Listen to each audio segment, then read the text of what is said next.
What's up guys and welcome back to Moaning. If you guys are new here, then what is up? My name is Erica. Heya, how you doing? Now, based on the title of today's video, I am not going to be doing the intro because I know that you guys are here for one reason and one reason only. And that's because I had the absolute privilege just now of speaking to Susan Stokes-Chapman about her incredible new book, Pandora. So I've already done a review of Pandora. You guys can watch it. It'll be popping up in whichever corner it usually does. But today, Susan and I really spoke about the differences between ancient Greece and Georgian London and how she managed to modernize an ancient Greek myth into a totally different and obscure part of history. Now, I learned so much from this chat. As you guys know, I know nothing about Georgian London. I know nothing after 200 AD. And so this conversation really opened my eyes to a whole different period of history and really made me and helped me understand exactly what was happening then and how exactly Susan managed to really dive into this period of history, really embody this period of history and make sure it came out in the pages of her book. But before we slide into this video, please do not forget to hit that subscribe button and the bell icon so you know every single time I post in the future.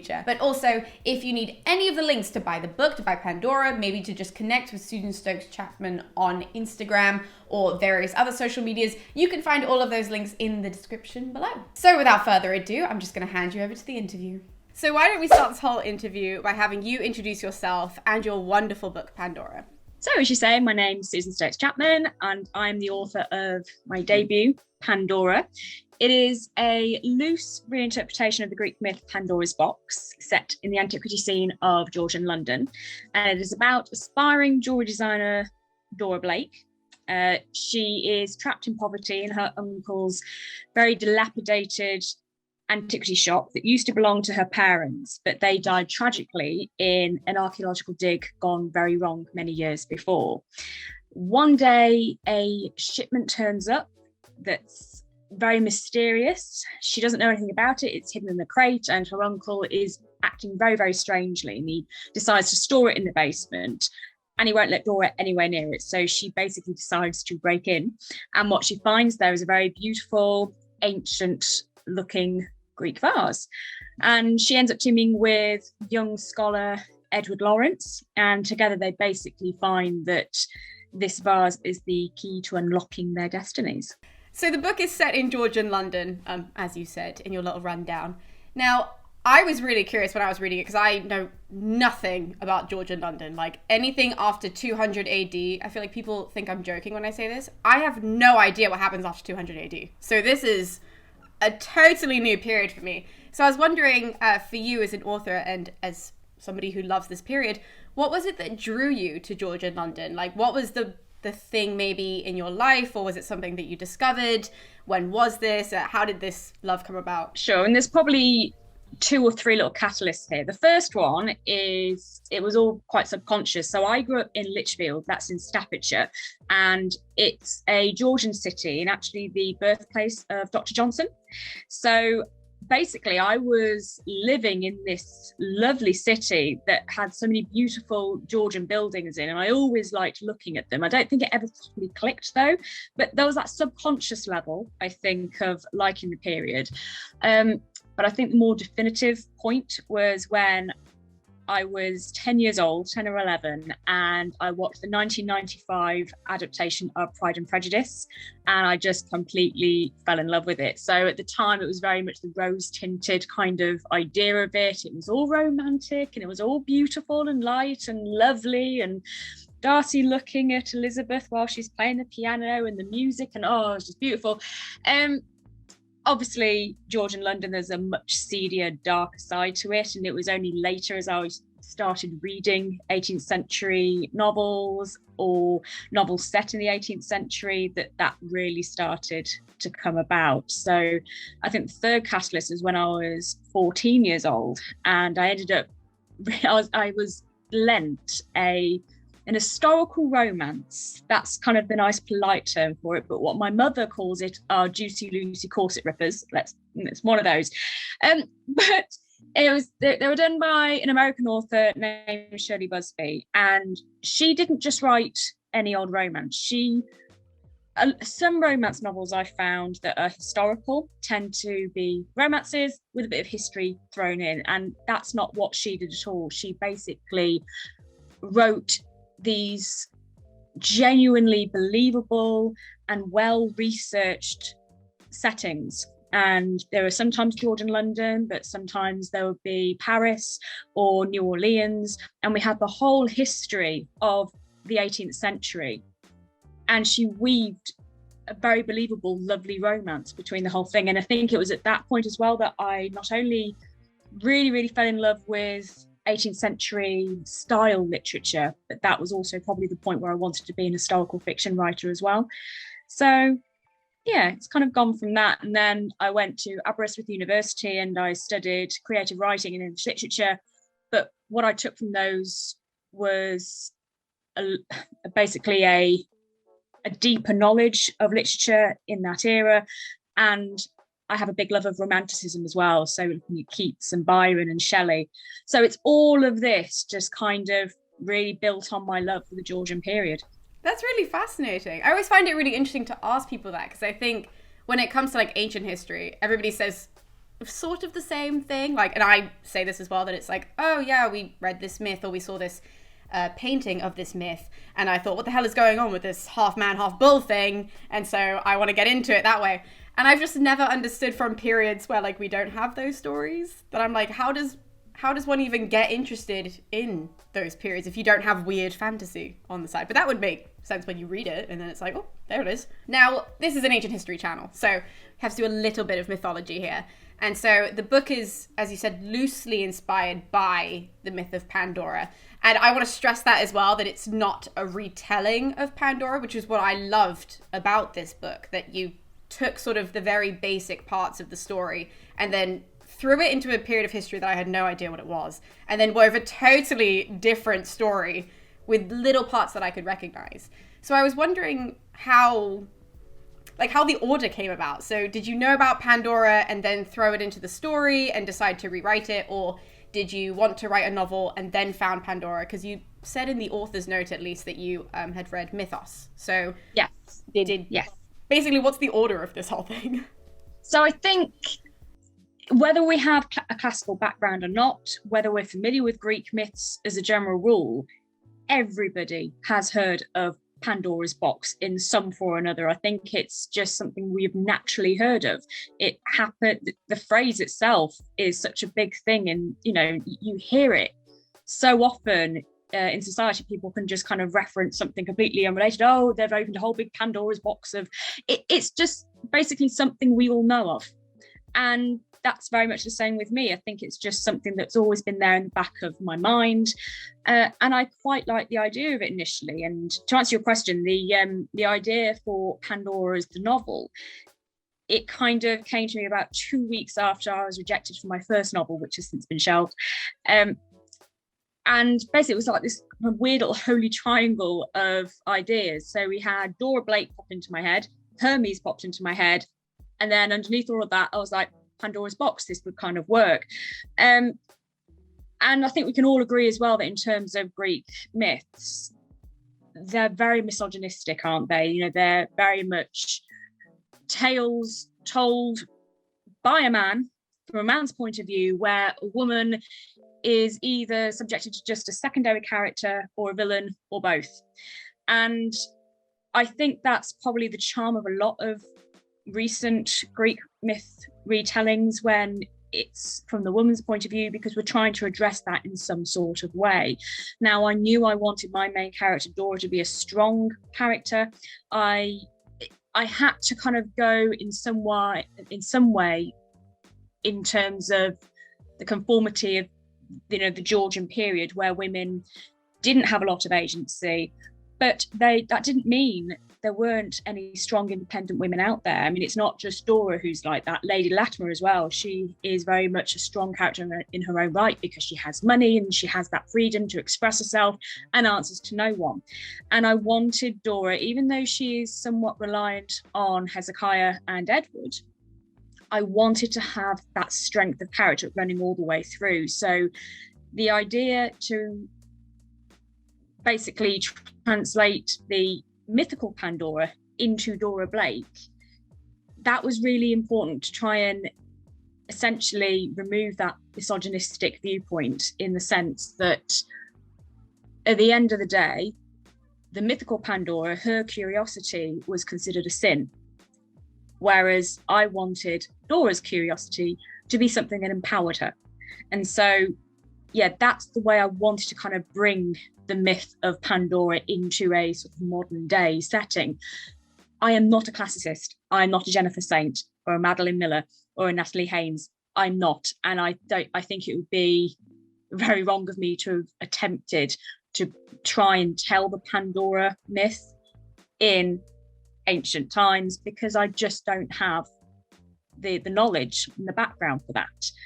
But I just felt personally that the Georgian period worked perfectly for this Greek myth. I'm probably rambling now, but there's a kind of this whole sort of kind of thread with this, in the sense that I'm often asked the question, well, why the Georgians in Greek myth? Surely that doesn't work. And I'm like, well, actually it does, because the 18th century was very much an era where they had this love of antiquity, and they're essentially, you know, taking over the whole of the Mediterranean. They were doing all of these archaeological digs, and they were bringing all of these things back, whether by the black market or more traditional means. But this love of ancient Greece and Rome is so obvious in, obviously, the fact that they loved, you know, the antiquity scene, and that's very apparent by William Hamilton and his collection of Greek vases, and I know you want to get to that later.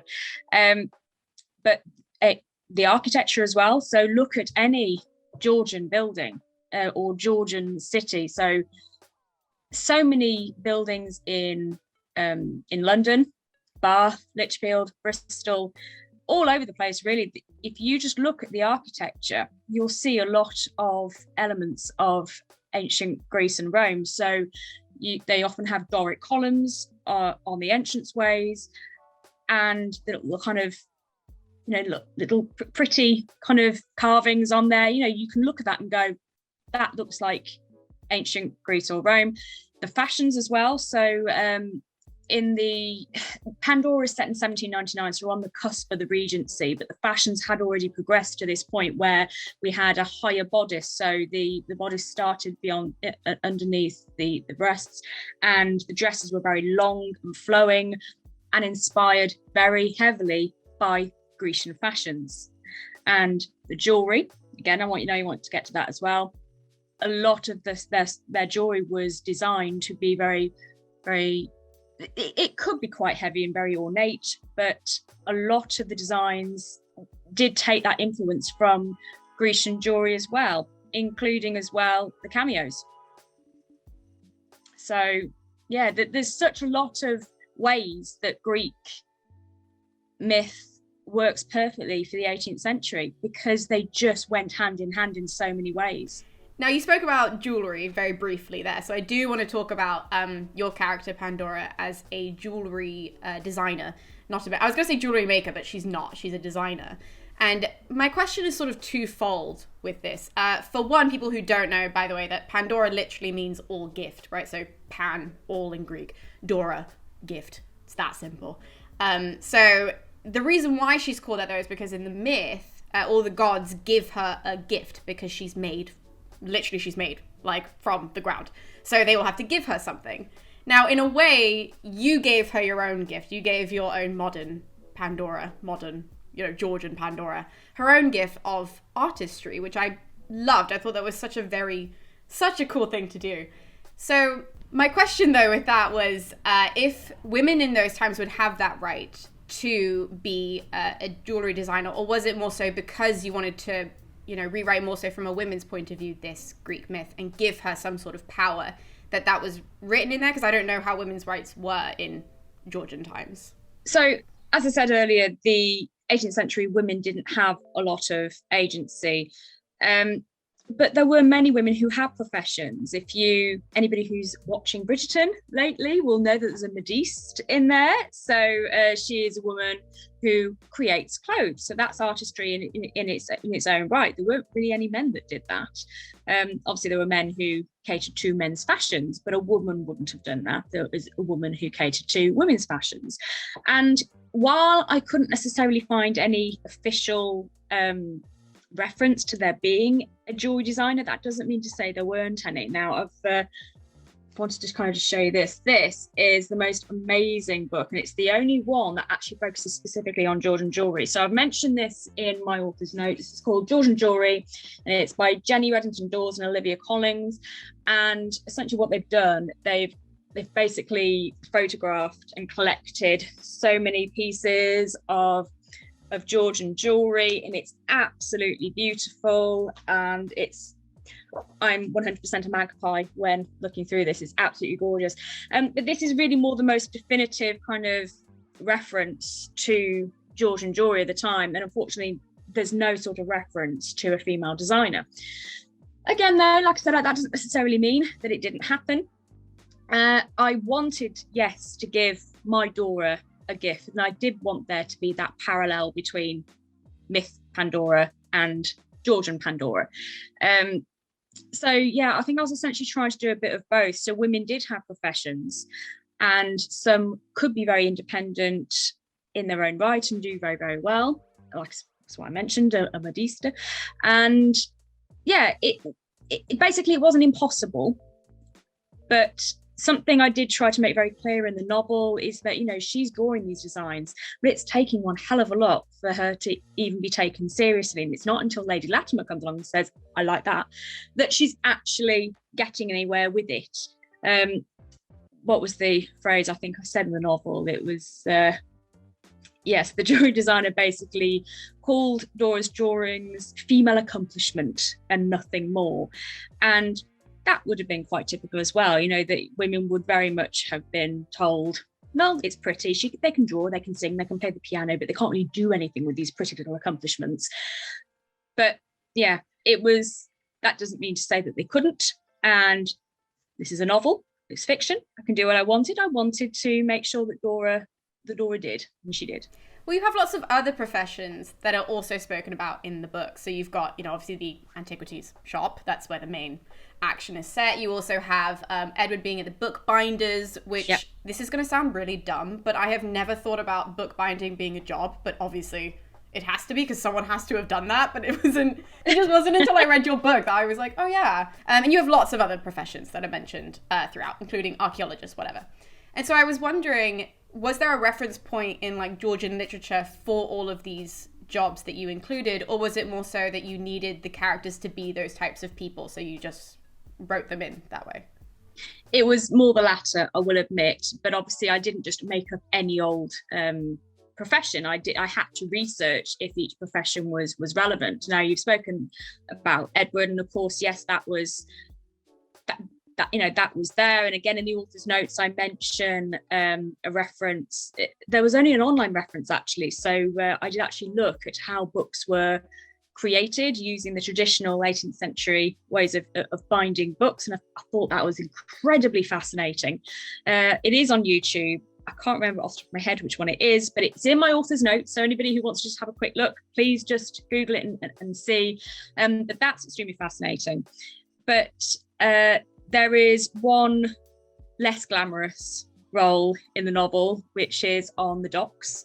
And those are people who worked on the lace stalls. So without trying to be too awful on live video, it's basically where people would go around London and collect the waste. And there wasn't a sewage system in 18th century London at that point, so it had to be done by hand, and all of this was taken down to the lace stall and then put on a barge and taken down river. And yeah, that was very much a real job. So I had to consider these jobs your face. I had to consider some of these jobs and not just make them up. I had to think, right, would this have actually happened, and then research each individual one and make sure that it was relevant to the era I was writing in. I didn't just kind of pluck them out of thin air. That's really interesting, just because when I was reading, I was thinking about like how I know about ancient jobs and like how we have figured out like what sort of professions there were in the ancient world. So like this book literally made me think so much, if you haven't gathered that, just because I know nothing about it. And I was like, how do I know about ancient jobs? And it's because, like, you know, I'll read a book where I'll be like, oh, this guy who's a farmer, or this guy who's the tradesman, or this guy who's the that. It's more so written about like in literature and that way. So I was like, I wonder if that's the same thing for Georgian history, or if they've got like certificates being like, well done, you're this waste collector, you know? In all honesty, I don't know quite how they managed to get the roles. The thing is, though, you can go down a research rabbit hole with these things, and there has to be a point where you just stop and go, I don't actually need to know how he gets this job because it's not relevant to the main character. The only one that was relevant to was Edward, and that would have been done by an apprenticeship. So that's that would have been quite straightforward. But I don't know how the Laystall people got into that job. I'm sure that's not what they woke up, kind of they grew up with. Oh, this is what I want to be. This is what I want to do with my life. I don't know. I mean, I'm sure there are things I could research for that, but there has to be a point where you just draw a line and go, I don't need to know that. Now, something else with the book, we're going to shift gears a little bit, that we actually spoke about over email. However, this is going to sound a little odd, but this has been such a topic among other like bookstagrammers, that was the term I was looking for, other bookstagrammers who've read the book, or other people on YouTube have left in my comments on the review, is people who don't have the cover, that there's this little magpie that is included in the book, and his name is Hermes. He is like so personable for a bird, like in a good way, obviously. Reminds me very much like Disney-esque, like, have you seen Disney's Tangled? Oh, I love Tangled. You remind me of like Pascal, where Pascal has like this very specific personality for a lizard, right? Like that's sort of how I felt about your characterization of this bird in the book. So I was wondering where the inspiration, well, you told me, but I want everybody else to know, the inspiration for the bird came from, and why you named him Hermes after the god of trickery, travelers, all of this. Sure. Well, as I said earlier, I had my little kind of holy trinity of ideas that popped in my head at the same time. So we had obviously the Pandora's box myth underlying the two. And then we had Dora, who I knew instinctively needed to be a jewelry designer. And then the magpie. And my initial thought there was more magpie. They like shiny things. She's a jewelry designer. It's kind of a cool little idea that maybe he goes out and she's somehow trained him to pick up these things and she brings them back. So initially it was just more of a very kind of, just more of a concept, and in a way a bit of a marketing concept in my head more than anything. But as I started to write the novel, he just became just far more personable. And I did do a bit of research about magpies, and many people do consider them very, very dirty, horrible creatures. But in my research, they are actually very, very clean. They can be very trusting with humans. Obviously, that's probably quite few and far between, but they can be quite tame. And I suppose with any animals have a personality of some point, and I'm a big animal lover. So, of course, I wanted to kind of inject a bit of personality in there. So that was his characterization. And also he was a plot mechanism as well. I knew he was necessary to move certain things along. So I already knew that was going to happen. But actually, and this is the first time I voiced this, he was not called Hermes. He was actually called Marius in my head. I don't know where the name Marius came from. It was just a name I really, really liked. So it was Marius the magpie for a very, very long time. But it was my editor during the structural edits. And I think Pandora had maybe about 4 structural edits. It was only during the 3rd one, she was like, you do realise that everything else has a bit of a parallel to Greek mythology, and why wouldn't she do that with the magpie? Why wouldn't Dora call her magpie something after Greek myth? And I was like, oh yeah, why didn't I think of that? Why did I decide to just completely ignore that? And she was very, very right. And then I had to kind of try and think, right, what am I going to call him then? And then obviously going through the Greek myths and looking at mythos as well. So what we mentioned earlier. We then have the god of trickery, but he's also the god of thieves. And I thought, this is actually kind of perfect. Let's just go for Hermes. And it took me a very long time to stop calling him Marius in my head, but Hermes does fit, and it fits beautifully. So yeah, I'm afraid it wasn't my decision to do that, but I'm very glad it was something that my editor brought up. What was your decision to name him Hermes as opposed to like Epimetheus? I don't know, like you could have named him anything, I could. Yeah, but again, that just fitted with the fact that, God of thieves, I loved that. A magpie, they are thieves. They like shiny things. They like to take stuff. And considering what he also takes in the novel in order to get us where we need to go, it just made perfect sense. So I'm actually a bit annoyed at myself that I didn't think about that. That, somebody had to tell me that.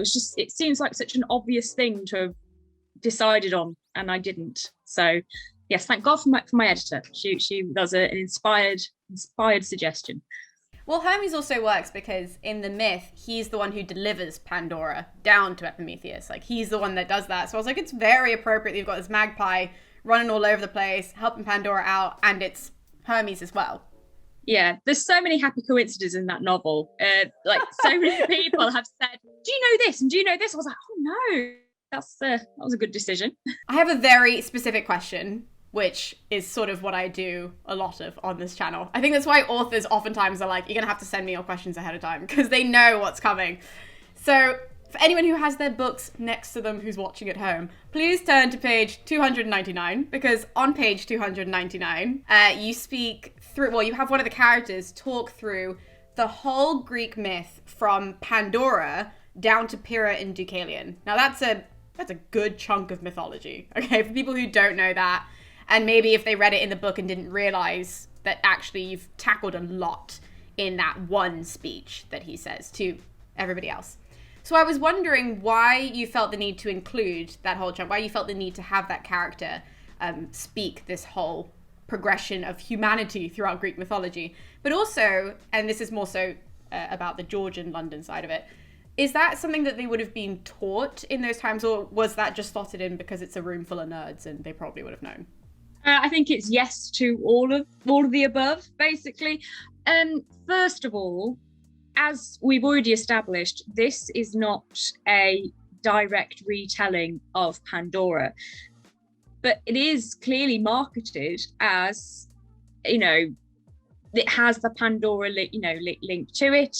It had, even on the cover, you can see you've got the Greek board all the way around. The fact that Jennifer Saint herself has, done a bit of a blurb on this, and we've chosen, I think it would have been very bad of me not to have included the Greek myth in there somewhere. I mean, I have to admit, I was always going to, because at the end of the day, this is a loose reinterpretation of the myth, and to have completely sidelined it and not mentioned it at all, that just wouldn't have been right. And the Greek vase is in there, and I think we needed the history of it as well. And as with a lot of Greek myth, there's always various different kind of versions of the myth, and we'll refer back to mythos as well. Here is that I did do quite a bit of research for the Pandora myth, because initially, even though, like I said, it's something that's been ingrained in all of us, but I just knew the basics. All I knew of was, well, there was a woman and she had a box and she opened it and stuff came out and hope was left, and that was it. And it was only when I was initially doing the research that I realized it was a vase in the first place. And I kind of went down one of those research rabbit holes where I just started kind of looking and going, oh my God, this is amazing. And what Stephen Fry does in Mythos, he does kind of go back and we have the story of Pandora, not just from her initial creation and the reasons why, but everything after that. And so we talk about her children and the flood and all that kind of thing. And I felt this was actually a really good thing to link to the archaeological element of the novel that went throughout. So it made sense to have this one particular character tell the story of Pandora right from the very start to the finish, simply because as well, we needed that logical, I'll say, no, it's a novel, but logical reasoning as to why these characters have acted the way that they have, and how this vase got to be in Georgian London in the first place, and how Dora's connected. And the myth needed to be in there, I think, to give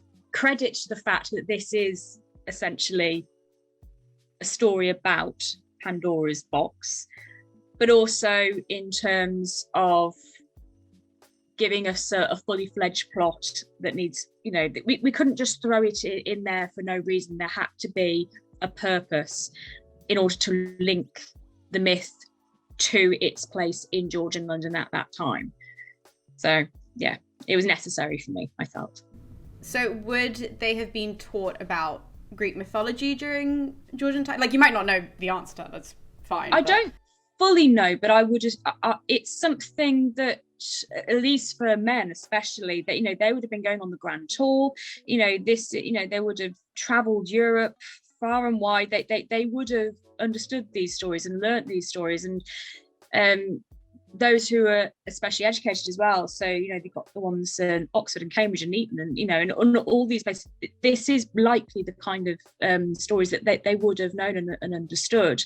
And many people used Greek myth in their works in that period. So John Keats, he wrote quite a bit and drew a lot of inspiration from it. So you have Isabella and the Pot of Basil, and then we also have Prometheus as well. That's obviously not Keats, but so if you look at a lot of romantic poetry, they've been drawing on it as well. It's clearly something that a lot of educated men knew of at the time. And I think it probably would be more directed at the men who, the aristocracy, basically, or those who have had, a decent education, a way of learning. It's unlikely that Jonas Tibb at the Lay Stall would know very much about the Greek myth, or the Coon Brothers either. But yeah, it's William Hamilton as an aristocrat, and as well as an antiquarian himself, he would have known this 100%, undoubtedly, yeah. Now, you mentioned the Coon Brothers, who they're a big part. I don't want to give away the plot, but they're a big part of this story for the service that they do, shall we say. So one thing that I loved in the author's note, this is all coming back to the Coon Brothers, swear. One thing I love about the author's note was that you mentioned how I had to write it down, the HMS Colossus, which is the shipwreck where this vase was found, which the Coon Brothers have to go and get, that's real. So this completely fascinated me, and I really just wanted to hear everything that you found out about this shipwreck, because I was like, hold on, this thing was real? Was it actually an antique shipping ship? Is it still wrecked? What is happening?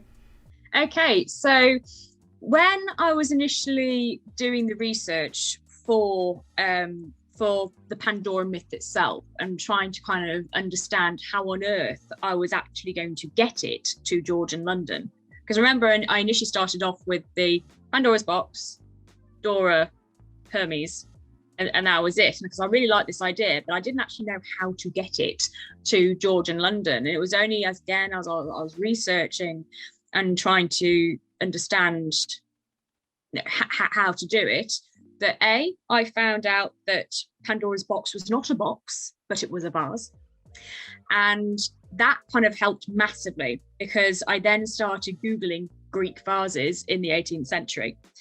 And it was by going via the the Google research that I ended up finding it was a letter. No, it wasn't a letter. It was more of an advertisement in something that was called the Naval News. And I actually have this on my website for anybody who would be interested. But essentially what it was essentially a letter written by an unnamed eyewitness. And it detailed the sinking of the HMS Colossus. And it carried on board a large part of the diplomat William Hamilton's treasured collection of Greek pottery. And it was that I was completely fascinated by. And this letter itself, it doesn't explicitly say that it's William Hamilton's stuff, but again, you go down the Google rabbit hole and you see kind of connected links. And I found the connection to William himself. And he himself wrote a letter about a year later, which basically confirmed the fact that his treasure collection had been lost. So he basically writes to his nephew, Charles Greville, in 1799. He basically says, let's see if I can kind of paraphrase it, is basically, it's still a sore point that I've lost them. They'd be much better in the hands of Napoleon than they would at the bottom of the sea. They were packed up really, really well. I'm sure we could retrieve them. And that was that. He just basically has a bit of a paddy about the whole thing. And essentially, I just found that was the key thing. That was what it was that was going to connect the two. As to your question about, what's happened to it, if it's still, there are still remains in and around the Scilly Isles of the HMS Colossus. I think in the 90s there was an attempt to bring some of it back up, and some of Hamilton's collection was brought up, and they're all now very much looking quite messy and broken and dilapidated in the British Museum, because that's years and years of weather and kind of tides that have done a lot of damage to it. But yeah, if you go into the British Museum, there are still remains of the vases that are there. And I think there's a museum around the Isles of Scilly that have some kind of parts of the Colossus that they managed to bring up, but a lot of it is still at the bottom of the sea. It's really fascinating. That's wild. What, like, literally when I was reading through the author's note, that was like the one thing that I was like, whoa, wait, what? Yeah, I was really lucky though to find that link, because as soon as I basically realised Pandora's box is not a box, it's a vase. How do I get to the 18th century? Greek vases, 18th century, William Hamilton on a shipwreck. Perfect. There we go. Done. Like, amazing. Yeah. Also, I just love shipwrecks. Like, that sounds really lame, but from the ancient world, we have a bunch of them, and they're still under the sea. So you can do underwater digs to go and find everything. So the fact that you also had this shipwreck, I was like, well, this is also probably not intentionally linking back to antiquity, but it's a very common thing for archaeological finds. Like, we've got lots of famous ones that people just leave. They're just like, well, we'll get the stuff off of it, but the ship has to stay. Yeah. So I wanted to talk to you about the end of Pandora as well, non-explicitly, because I have a really bad run in my videos for ruining mythology, because I don't understand that there's a spoiler with 2,000-year-old stories. But with your story, since it's not a retelling, we really will be ruining the book because it's completely your own creation. But what I want to talk to you about is mostly the progression of the story to the end. So for people maybe who've read it before, the book Pandora, and can't really remember, or if you haven't read the book, you're trying to think if you should buy it, that the way that you've woven the story is very much things have to slot into place very slowly. It's more so people are discovering things as they go. The majority of the novel, you're it's almost like a murder mystery. Okay, well, let me figure out what's going on. Great. And then within 2 pages, it goes from we're just trying to figure out the story to, oh my goodness, everything's come crashing to a head. It's just a disaster. What's going on? Which I loved. It was very Greek tragedy-esque in the best way. So I was wondering why you decided to structure the story that way. What was it inspired by, to have it be very, not slow, but very quiet and calculated, and then just haha.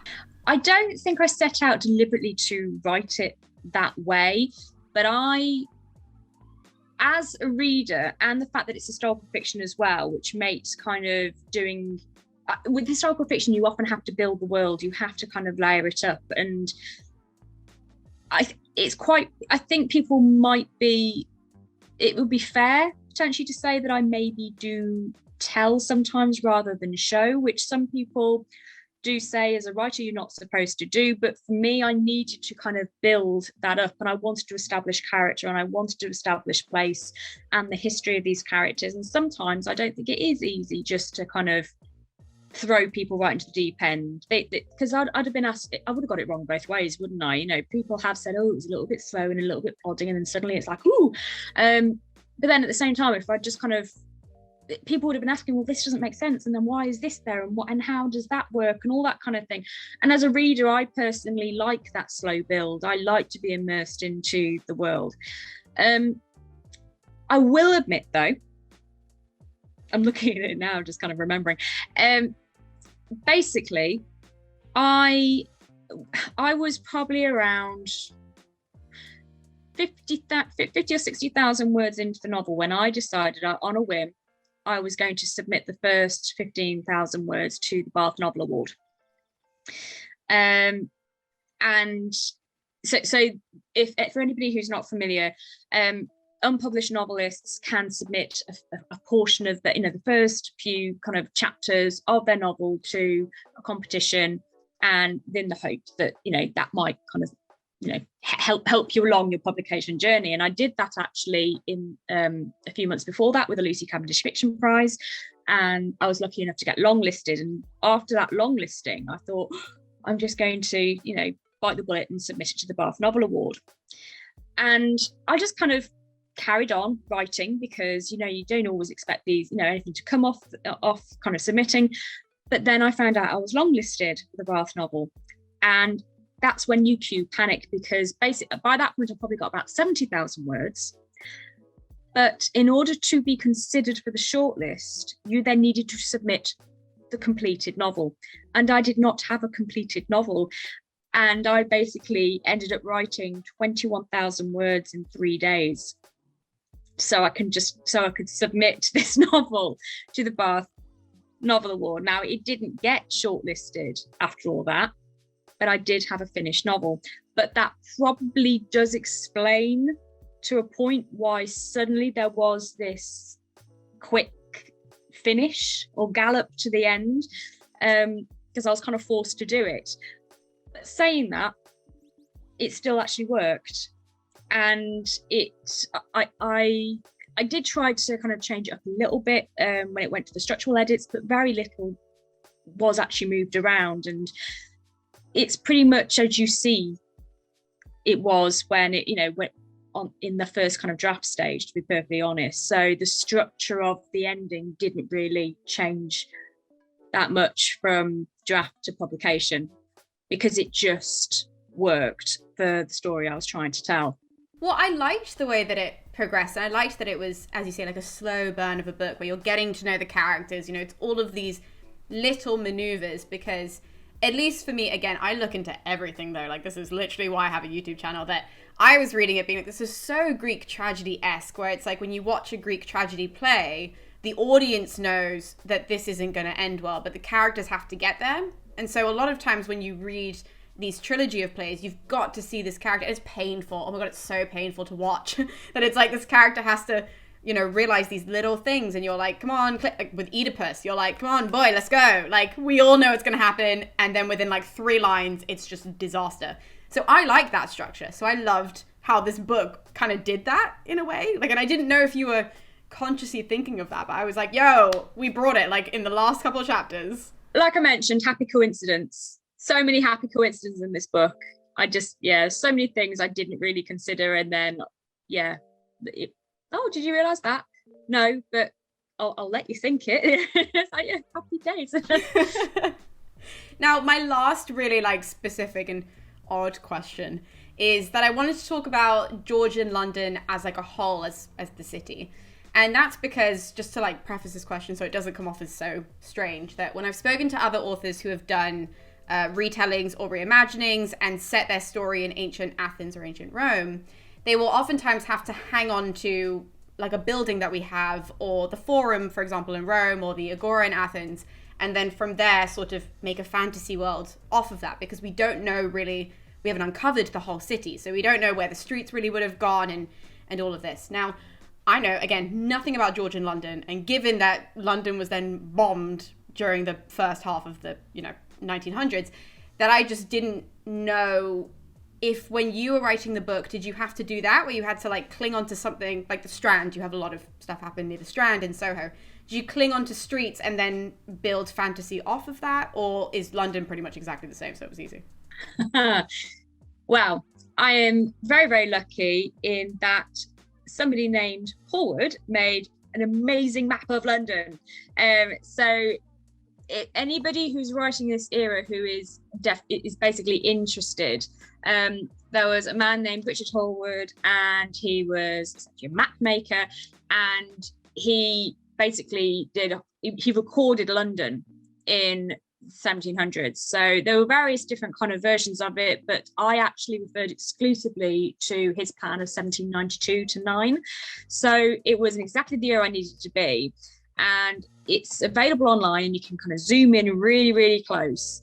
and have a look at all the tiny little roads and everything. A really fun thing I love doing is kind of zooming it, like, so Blake's Emporium, it's on Ludgate Street, and the reason why I put all docks there is because I saw it was there on the map, and I was trying to kind of do my own little pins of thinking, well, how close is St Paul's in, you know, relevance to the shop, and how close is the other side of the river for the Coon Brothers place, you know, where is that? And love doing little pins. But if I take a bit of a screenshot of this one particular part that I'm writing about, and then I put it over the top of a Google map, a modern Google map, it is so fascinating to see basically what's there and what isn't. And you'd be surprised actually how much of the layout of London is relatively the same. Obviously, you're not going to have all the little kind of back alleys and back streets. You might have the occasional one. But basically, I used this map of London, and it made things a lot easier for me because I'm a very visual writer. So having that map in front of me meant that I could picture exactly how this layout was going to be, and I could almost kind of see London through Dora and Hezekiah's eyes. Saying that, I did used to live in London many years ago. I was only there for about 18 months, but it was during that time of living there that I spent a lot of time researching the shelved novel, and that was set in 1820s London. So I'd already walked the streets around Holborn, which is where that particular area was set, and Holborn's not too far away from, for where, Pandora's set. So I was already kind of very familiar as well with the feel and understanding how long it takes to walk between places, because, as I said, I'm a very visual person, which means I'm a very visual researcher, and I like to properly put myself there and see where I'm going and what I'm doing. So yeah, there are some parts of modern day London that you can still see the echoes of the 18th century, but that map made all the difference, absolutely. I do have a few of the research books as well, though, for anybody who's interested. So Dan Cruikshank's Georgian London, that's amazing. So apart from just general Georgian history, it's really good in terms of getting an idea of how people lived and what it would have looked like and all these kind of things. Then you also have Georgian London Into the Streets, that's an especially good one there. So this is very much, it does kind of, I mean, there's even maps in this. Oh, cool. And, 18th century prints here. That was Lincoln's Inn in 1809. So it's getting immersed in the research for me. It's such a big thing. And then another one, if anybody's interested, is Dr. Johnson's London. So yeah, just maps, loads of books about the area. So thank you so much, Susan, for coming on the channel and for having this chat with me. It's been an absolute joy. Thank you so much. I've really had fun talking to you. So for all of the viewers, if you guys want to follow Susan, we have all of the links in the description below, as well as all the links to buy Pandora. So you can just head down there or head over to the website. And again, I have all of the links over on there, which is also in the description below. So we'll be seeing you guys next time with more videos here on Monique. We'll see you then.